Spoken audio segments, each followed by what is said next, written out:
Hi class 9, welcome to our channel Learn Academy. Please subscribe this channel, press bell icon for more video. Part 1 आज discuss करेंगे हम chapter 3 का atom and molecules. Atoms क्या होते हैं, उनकी properties क्या होती है, मॉलिक्यूल्स क्या होते हैं, उनकी प्रॉपर्टीज़ क्या होती है, उस चीज़ को हम इस वीडियो के अंदर देखने जा रहे हैं।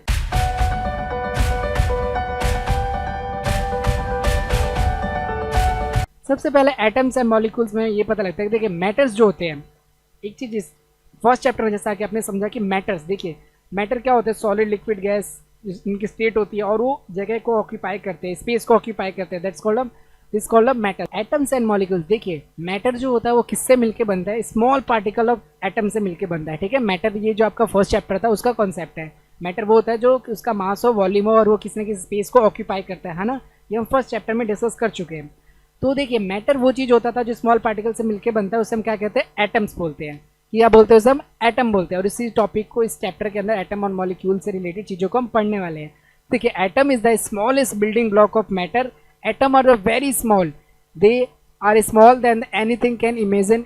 अब जितना हम सोच सकते हैं उससे ज़्यादा छोटा होता है, क्या होता है, एटम होता है। देख लीजिए एटम बेसिकली किस तरह से किसी चीज़ को बिल्डअप करता है, किसी भी मैटर को तैयार करता है। बेसिकली जैसे हमारा सेल है, एक एग्जांपल लीजिए, जैसे कि अगर हमने किसी एक बिल्डिंग को तैयार किया तो उसमें सबसे पहला हमारा जो ब्लॉक होता है, एक वो ब्रिक होता है। ठीक है, एक ईंट होती है, उसको हम ईंट को एक पे रखते हैं और एक किसी न किसी एक वॉल को तैयार करते हैं, फिर एक वॉल को तैयार करते हैं, फिर कुछ इस तरीके से कंबाइन करके हम पूरा का पूरा एक घर को तैयार करते हैं। ठीक उसी तरीके से एटम भी क्या होता है, एक स्मॉलेस्ट, सबसे स्मॉलेस्ट यूनिट होती है जो बहुत ही छोटी होती है।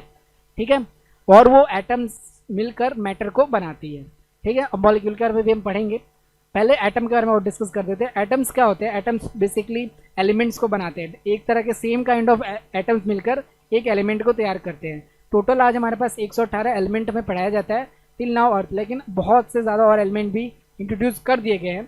तो हमें बस 118 एलिमेंट्स अभी पढ़ना होता है। लाइक देखिए आपने हाइड्रोजन, हीलियम, इन सब का नाम सुना होगा। तो ये सब के सब क्या है, एक एलिमेंट्स है। और ये एलिमेंट किससे मिलके बनते हैं, एटम से मिलके बनते हैं।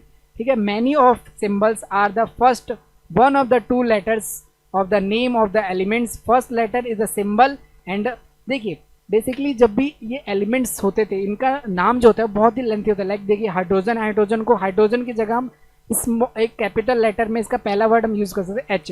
लाइक सोडियम है, सोडियम में पहला लेटर हम एस से यूज़ करेंगे। ऐसा नहीं है कि आप जो इसका नाम है उससे रिलेटेड नाम रख दिया गया, लेकिन कुछ डिफरेंट भी है। लाइक सोडियम है, सोडियम के लिए एन ई का यूज़ किया जाता है। पहला लेटर क्या होता है, हमेशा कैपिटल में होता है और सेकंड लेटर इज स्मॉल। तो ये एटम को लिखने का एक सिंबलिक तरीका होता है। ठीक है, हर एटम के क्या होते हैं, कुछ ना कुछ सिंबल्स होते हैं। लाइक हाइड्रोजन का सिंबल क्या है, एच है। सोडियम का सिंबल क्या है, एन और ए है। तो ये आपके एटम्स का कॉन्सेप्ट है। एटम कितने हैं हमारे, 118 हमें पढ़ना है। ठीक है, एटम्स के सिंबल्स को कैसे लिखा जाता है, दो लेटर्स के अंदर लिखा जाता है। ठीक है, एटम का जो पहला लेटर होना चाहिए वो कैसा होना चाहिए, कैपिटल होना चाहिए, स्मॉल, और सेकेंड लेटर कैसा होना चाहिए, स्मॉल होना चाहिए। उसका देखिए कुछ एटम्स की प्रॉपर्टीज़ होती हैं। Atoms are the very tiny, they are, देखिए इनका साइज कितना होता है, 10 to 10 m, मतलब कि इसका साइज बहुत ही ज़्यादा छोटा होता है, मतलब माइक्रोमीटर में होता है। ठीक है, atoms of an element are identical in all respects. अब अगर मान लीजिए एटम्स है, अगर किसी एलिमेंट को बनाया गया, लाइक एक ऑक्सीजन का एलिमेंट है, तो इसमें जितने एटम होंगे वो सारे के सारे ऑक्सीजन के ही एटम होंगे। अगर एक एलिमेंट तैयार होता है तो उसमें सेम काइंड ऑफ एटम का यूज़ किया जाता है। एटम के अंदर क्या क्या प्रेजेंट होता है, प्रोटॉन्स प्रेजेंट होते हैं, न्यूट्रॉन्स प्रेजेंट होते हैं और इलेक्ट्रॉन्स प्रेजेंट होते हैं। एटम के अंदर क्या क्या प्रेजेंट होता है, प्रोटॉन्स, न्यूट्रॉन्स एंड इलेक्ट्रॉन्स, जिनके बेस पे ये पूरा चैप्टर चलता है। ठीक है, न्यूक्लियर फोर्स अट्रैक्शन इनके अंदर होता है। देखिए nuclear force hold the nucleus together, जो ये सेंटर में होता है एटम के, ये बेसिकली एक एटम का स्ट्रक्चर है। ये एक एटम का स्ट्रक्चर, ये भी एक एटम का स्ट्रक्चर है। तो जो ये बीच में होता है, जो इनके सेंटर में होता है, ये क्या होता है, न्यूक्लियस कहलाता है। ये चीज़ क्या होती है, न्यूक्लियस होती है। अब इस न्यूक्लियस के अंदर क्या प्रेजेंट होता है, प्रोटॉन और न्यूट्रॉन प्रेजेंट होता है। न्यूक्लियस के अंदर क्या दो चीज़ें प्रेजेंट होती है, प्रोटॉन और न्यूट्रॉन प्रेजेंट होते हैं। उसका देखिए most of the atom mass is in nucleus. अब जो एटम है उसका मास कहाँ पे प्रेजेंट होता है, आपके न्यूक्लियस में प्रेजेंट होता है। एटम का मास कहाँ पे प्रेजेंट होता है, न्यूक्लियस के अंदर। ठीक है, ये आप बिल्कुल ध्यान रखेंगे। उसके बाद atom of the different element are different. अब अगर ये ऑक्सीजन का एलिमेंट है तो इसमें ऑक्सीजन के एटम पाए जाएंगे। अगर ये हाइड्रोजन का एलिमेंट होता तो इसमें हाइड्रोजन के एटम्स पाए जाएंगे। तो ये था आपकी प्रॉपर्टीज ऑफ एटम्स। एटम्स का साइज क्या होता है, बहुत ही छोटा होता है, बहुत ही। ठीक है, और जो एलिमेंट होते हैं आपके वो क्या होते हैं, एक तरह के ही एटम से मिलके बनते हैं। अगर हमने ये कहा कि ये ऑक्सीजन एलिमेंट है तो इसमें सिर्फ ऑक्सीजन के एटम पाए जाएंगे। अगर हमने कहा, और उसके बाद से एटम्स को किन किन में ब्रेक किया जाता है, प्रोटॉन, न्यूट्रॉन और इलेक्ट्रॉन के अंदर। एटम्स के अंदर कौन सा फोर्स पाया जाता है, न्यूक्लियर फोर्स एटम के अंदर पाया जाता है। मोस्ट ऑफ द एटम्स, अगर मास जो होता है एटम का वो किसके अंदर पाया जाता है, न्यूक्लियस के अंदर पाया जाता है, ठीक है। और एटम्स होते हैं जो डिफरेंट एलिमेंट्स के डिफरेंट एटम्स होते हैं, ठीक है। तो एटम्स कितने में डिवाइड होता है, प्रोटॉन, न्यूट्रॉन और इलेक्ट्रॉन के अंदर। उसका देखिए एटॉमिक मास की बात करते हैं। एटॉमिक मास क्या होता है, देखिए एटॉमिक मास अगर रफली देखा जाए तो जस्ट एटॉमिक नंबर के डबल होता है। एटॉमिक नंबर क्या होता है और एटॉमिक मास क्या होता है, इस चीज़ को हम डिस्कस करने वाले हैं अभी।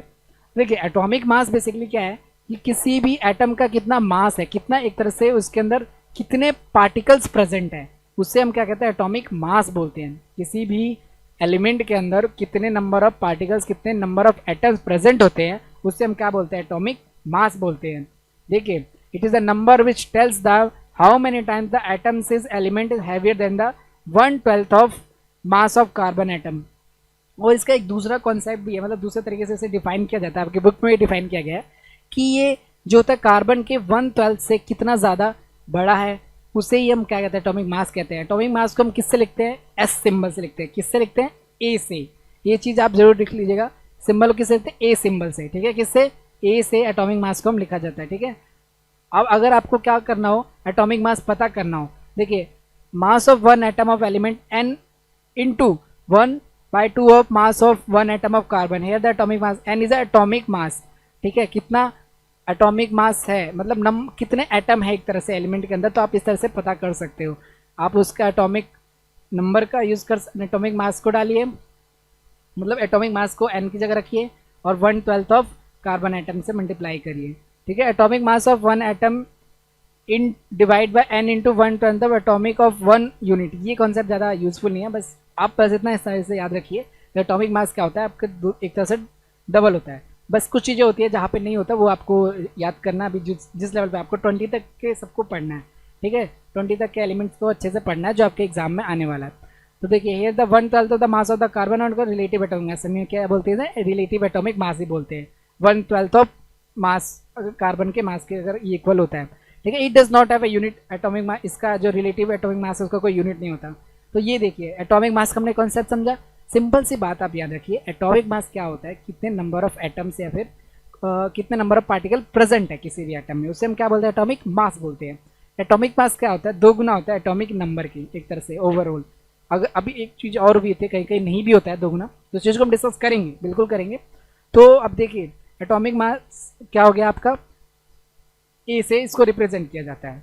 उसके बाद से देखिए मॉलिक्यूल्स क्या होते हैं। मॉलिक्यूल्स आपके होते हैं जब 2 या 2 से ज़्यादा एटम्स कंबाइन हो जाते हैं तो क्या फॉर्म कर देते हैं, मॉलिक्यूल्स को फॉर्म करते हैं, ठीक है। मान लीजिए 2 एटम्स है, एक एटम ये रहा और एक एटम ये रहा। अब ये दोनों ने कंबाइन हो गए तो इन्होंने क्या फॉर्म कर दिया, मॉलिक्यूल फॉर्म कर दिया, ठीक है। इसे हम क्या बोलते हैं, एटोमिसिटी के टॉपिक को लाइक देखिए एटोमिसिटी क्या होता है, मोनोटॉमिक, डाइएटॉमिक, ट्राइएटॉमिक एंड टेट्राएटॉमिक। जब एक तरह एक एलिमेंट हो तो उसे हम क्या बोलते हैं, मोनोएटॉमिक बोलते हैं। देखिए molecule contain only one atom is said to be monoatomic, like helium, neon, organic, ये सब क्या ऑर्गन, ये सब क्या मोनोएटॉमिक है। डाइएटॉमिक क्या होता है स्टूडेंट की, O2 H2 Br2, यानी जिसमें 2 होते हैं तो उसे हम क्या बोलते हैं, डाई एटॉमिक बोलते हैं। सिमिलर अगर 3 तो उसे हम क्या बोलेंगे, 3 एटॉमिक बोलेंगे। ये देखिए ये CO2 है, 2 क्या O है और एक क्या है कार्बन है, तो ये क्या हो गया आपका ट्राई एटॉमिक हो गया। एक इसमें नाइट्रोजन है और एक 2 ऑक्सीजन है, तो ये क्या हो गया आपका ट्राई एटॉमिक हो गया। यानी अगर 3 एलिमेंट प्रेजेंट होते हैं तो उन्हें हम क्या बोलते हैं, ट्राई एटॉमिक बोलते हैं। टेट्राटॉमिक में क्या होता है, अगर 4 एटम प्रेजेंट है तो उसे हम क्या बोलेंगे, टेट्राटॉमिक बोलेंगे। एस क्या है, सिंगल है और इसमें 3 O है, यानी टोटल कितना हो गया, 4 हो गए। तो इस मॉलिक्यूल को हम क्या बोलेंगे, 4 मतलब टेट्राटॉमिक। मॉलिक्यूल्स क्या होते हैं, जब 2 या 2 से ज़्यादा एटम कंबाइन हो जाते हैं तो क्या फॉर्म करते हैं, मॉलिक्यूल फॉर्म करते हैं। 2 या 2 से ज़्यादा एटम कंबाइन होंगे तो मॉलिक्यूल्स को फॉर्म करेंगे। उसके बाद देखिए होमो एटॉमिक मॉलिक्यूल और हेट्रो एटॉमिक मॉलिक्यूल। होमो मतलब नाम से आपको सीधा पता लग रहा होगा, सिमिलर टाइप, ठीक है। सिमिलर काइंड ऑफ एटम जब कंबाइन होते हैं ना, लाइक देखिए H से कंबाइन हो गया तो ये क्या है, ये है होमो एटॉमिक। N से कंबाइन हो गया तो ये क्या है, ये भी एक होमो है, क्योंकि ये N एक ही है और ये भी N एक ही है, मतलब सिमिलर है ना। N नाइट्रोजन साथ पे आता है, नाइट्रोजन भी ये अगला भी नाइट्रोजन ही है। तो दोनों जब सेम सेम होते हैं तो उन्हें हम क्या बोलते हैं, होमो एटॉमिक बोलते हैं, होमो एटॉमिक मॉलिक्यूल बोलते हैं। और हेट्रोटॉमिक लाइक कार्बन देख लीजिए और O2 देख लीजिए, एक दूसरा एटम है और ये अलग डिफरेंट एटम है। तो जब डिफरेंट एटम्स कंबाइन हो जाते हैं तो उन्हें हम क्या बोलते हैं, हेट्रो एटॉमिक मॉलिक्यूल्स बोलते हैं।